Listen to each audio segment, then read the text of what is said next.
Welcome back to Just Chattin', and this is the series of videos we do on Thursday and Sunday evenings just for our own entertainment. Now, the first thing I have to do is apologize for the odd lighting. Let me just show you this. Yes, a bad cat chewed through my light cord. And those of you who have been following these videos know that there are times when he'll just grab the light and run with it. Well, he was a little more dedicated this time. And that should give you a heads up on what's going to be our little project for Project Sunday. I'm going to show you how to fix that.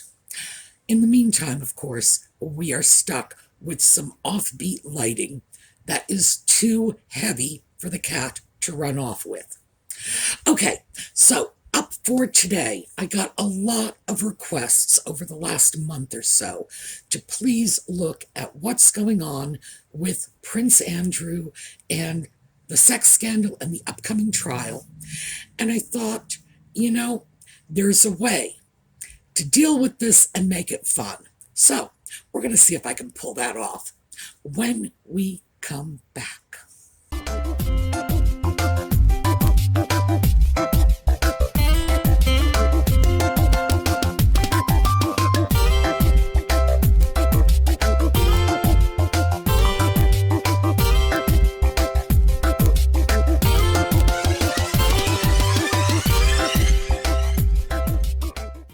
Okay, let's start with the interview. Now, I know a lot of people have done analysis and evaluation and so on the interview, but I thought we would just go over it quickly because, in my opinion, Prince Andrew has completely shot himself in the foot. He did this all by himself. It's as if he got up one morning and said, how can I just completely sink my own ship? I guess it's a good thing he didn't put his teddy bears on it. The interview was a disaster. And Andrew actually walked away from this thinking it was a great success. You gotta wonder if this guy even knows what planet he's living on. This was... In terms of disconnects, this is like the all-time champion disconnect. It's a complete disaster, and he thinks it's a stunning success. That's why I personally think he should not take the stand. No how, no way, sorry. No. No. New. The fact is, he just doesn't know how much damage he's doing to himself. And part of it is his arrogance. Part of it is his narcissism. Oh, and let me pull out at this point and say, I do not believe that Prince Andrew suffers from narcissistic personality disorder. I think he has narcissistic tendencies, but, well, the teddy bear nonsense shows us that whatever his issues are, narcissism is like way low on the list. This guy has more issues than Reader's Digest. Narcissism is not like the capstone of this. But because he has strong narcissistic tendencies, because he's arrogant, and because he has been protected from the world in a way that most of us can't even begin to relate to, I think what we have is someone who can't be trusted to make his own decisions. So let's take a quick look at the interview.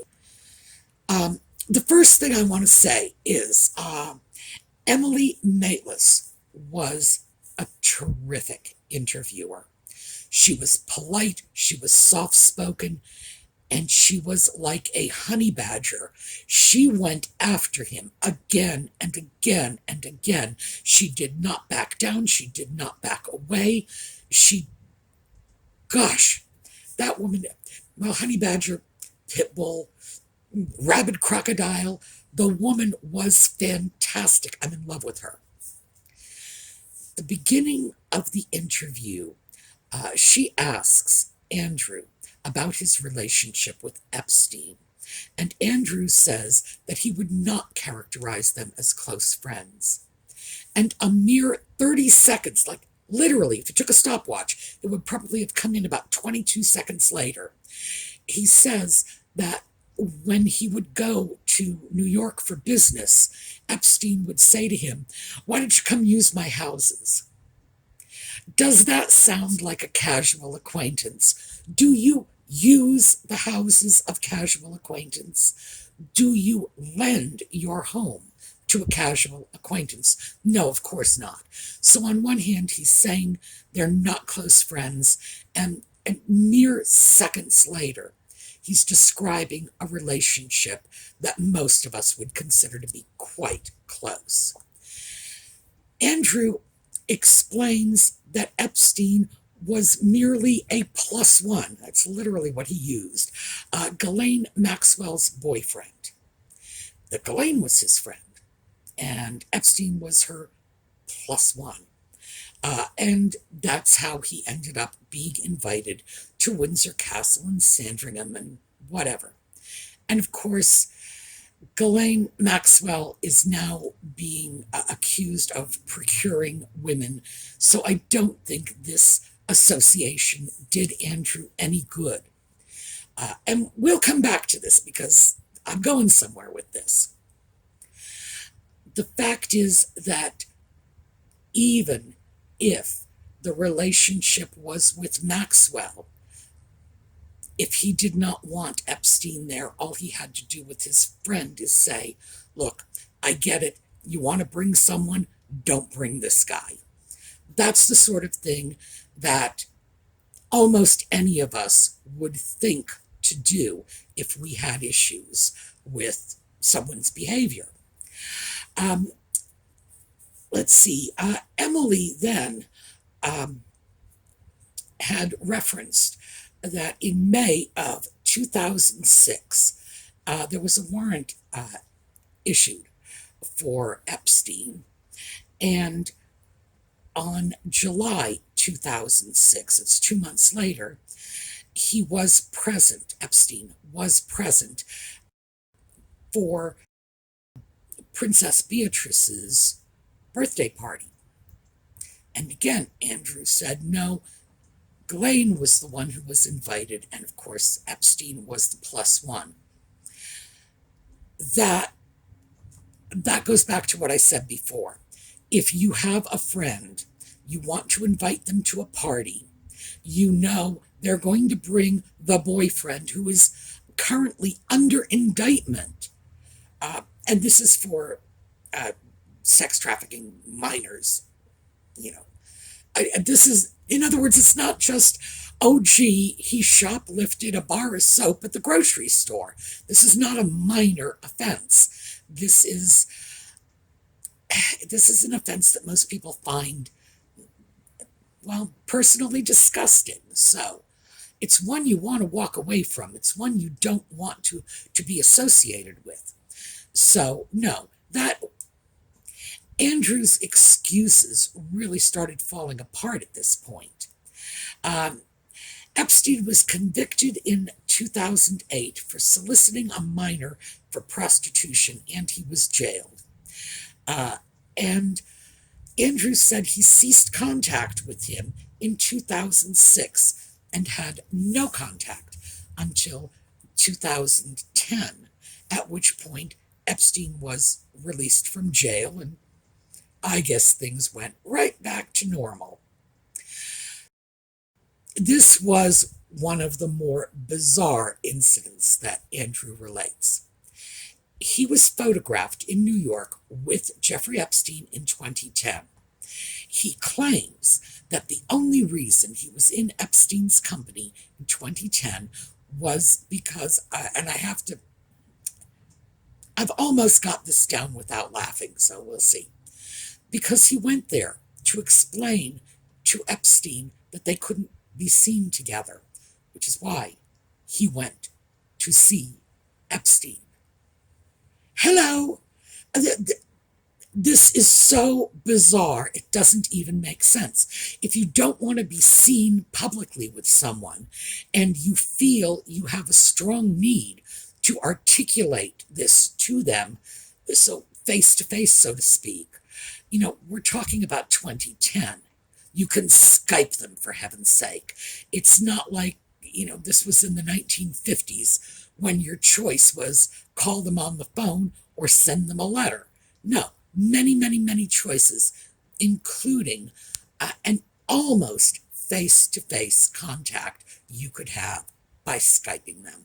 Certainly he could have sent an email, he could have spoken on the phone, he could have talked to his friend Ghislaine and said, please tell your boyfriend, I'm sorry, I appreciate his kindness in the past, but he must realize that given the circumstances, I can't be seen with him. Duh, you don't fly to New York to tell someone this. Andrew explained, this is a quote, my judgment was colored by my tendency to be too honorable. Wow. I don't even know what to say about that. Let me just repeat that. I'm sorry, it's so good. I just want to say it again. My judgment was colored by my tendency to be too honorable. He also said that he, quote, had to show leadership by going over and saying this to Epstein in person. I will go to you and say I must not come to you. Talk about out of touch. Oh, and he stayed several days. It wasn't as if he simply knocked on Epstein's door and said, sorry, Jeff, I gotta tell you, it's all over between us. See you later. He stayed several days. They had a dinner party. Andrew's explanations are so bizarre that no one could possibly take them seriously. It's utterly ridiculous. He also said in the interview that he doesn't regret this friendship because it was, quote, very useful. Okay, when Emily began speaking about Virginia Roberts, and I'm going to stick with her maiden name, Virginia Roberts Guffrey. I don't know how her married name is pronounced, so I'm just going to stick with the maiden name for no reason other than I'd rather not make a fool of myself by continually mispronouncing her name, and I can handle Roberts. He said over and over again he had no memory of Virginia Roberts. He never said he didn't sleep with her. He never said he did know her, he didn't know her, just constantly saying no memory of it. And that, over and over again, just got a little, it got a little straining on the credibility. One of the things he said was when her allegations first came out, this was his reaction, this is a quote, "That's a bit strange. I don't remember this."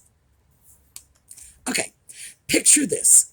You are a man, you are accused of having non-consensual sex, I'm assuming it's non-consensual, with an underage girl because you can't have consensual sex because of the age issue. And she's making these allegations, and this is what you think. That's a bit strange. I don't remember this. Really? I'm not a man. And no one has ever accused me of forcing myself on them inappropriately. I have to say, if anyone did, my first thought would not be, that's a bit strange. My first thought would be a long string of four-letter words about that dirty, rotten, no-good liar, what are they up to? Not, that's a bit strange. I don't remember this. Like, what? Like this happens every day, so you just don't remember it. It's like a trip to the store. I don't really remember it.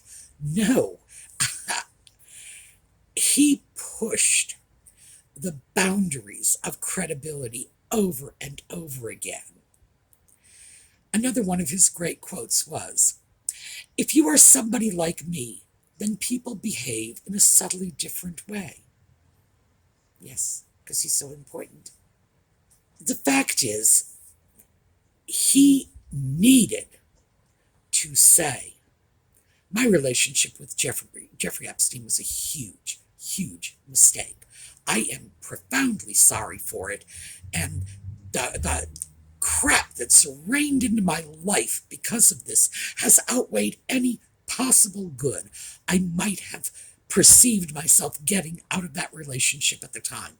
That has got to be a true statement. I mean, it really does, because look at the crap that's rained down in his life. But he wouldn't do that. He wouldn't admit he made a mistake with his association with Jeffrey Epstein. He would not admit that he wished he had never laid eyes on Ghislaine Maxwell all those many years ago, which I think any one of us would have felt in his situation. I don't actually see how he can truly believe that whatever alleged benefit he thought he was getting from the relationship was worth this level of fallout. But he's arrogant and he's narcissistic, so he can't admit he made a mistake. So here's where we're going with this. What would I have done if I were Andrew? What would I have advised him to do? For starters, I would have advised him not to go anywhere near that interview. No. The things they're talking about are illegal. So listen to your lawyers and keep your mouth shut. I understand that his head of PR had advised him not to do the interview in such strong terms that when Andrew did the interview, the PR guy tendered his resignation and just said, I can't work with this boob, which, frankly, I don't blame him for. All Andrew needed to say in that interview was, I am sorry I ever laid eyes on Jeffrey Epstein, Ghislaine Maxwell, anybody who ever went near them. I don't even like the fact that I petted their dog. The fact is, it has to be the truth. Nothing but crap has rained into his life as a result of this. For him to say, I have no regrets about my association with Jeffrey Epstein or Ghislaine Maxwell is crazy. I should hope he does have regrets. To say he doesn't is, I'm not sure what he was trying to say. Is this his arrogance? Is this his narcissism? He's refusing to accept that the association was bad, that he made a mistake. Possibly. Was he trying to tough it out? To say, I've done nothing wrong at all. I have nothing to regret. Again, possibly. Any reasonable person, right or wrong, would say, the worst day of my life was the day I met Ghislaine Maxwell. Look at all the crap that has landed on me because of it. Anybody would accept that that would be a true statement. If somebody asked you or me in the same situation, I think any of us would say, oh yeah, I would give a lot of money to undo this one. I wish I had just walked the other way the first time that woman walked into my life. Could Andrew not have known what was going on? No, I don't think there's any way he did not understand what was happening at Jeffrey Epstein's various houses. Was he involved with people? Well, there's a picture of him with Virginia Roberts that certainly indicates something was going on there. That's a hard one to walk away from, even though he just insists, no, I don't remember, I don't remember. Yes, that's a picture of me. No, I don't remember, I don't remember. That's not much of a defense, and it's virtually no explanation for him with his arms around this woman's waist. Oh, the woman, yeah, with her little crop top. So it's like flesh to flesh at this point. What would I have done? What would I have advised Andrew to do? If I were him, first of all, of course, I never would have given the interview. If I had to give the interview for some reason, I think my position would have been, oh yeah, of course I knew Jeffrey had hookers coming and going at his house. Why not? The guy was single. His girlfriend didn't seem to object. Live and let live. Did I enjoy the services of his hookers? Oh yeah. What's the big deal? These were working women. It was not just consensual sex, it was compensated sex. I believed they were all of age. I'm single, they're single. What's the deal? What's the problem with this? I would have thrown myself on the boys will be boys defense. Most people are not all that concerned when a man has sex with a hooker. And sorry to say this for poor Virginia Roberts, yes, she may have been trafficked at an early age. There may be a whole lot of things in her background that put her in this situation. But the fact of the matter is, she was hooking. She was compensated for the sex.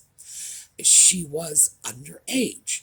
That's another factor. But keep in mind that in the U.S. there is no blanket law pertaining to the age of sexual consent.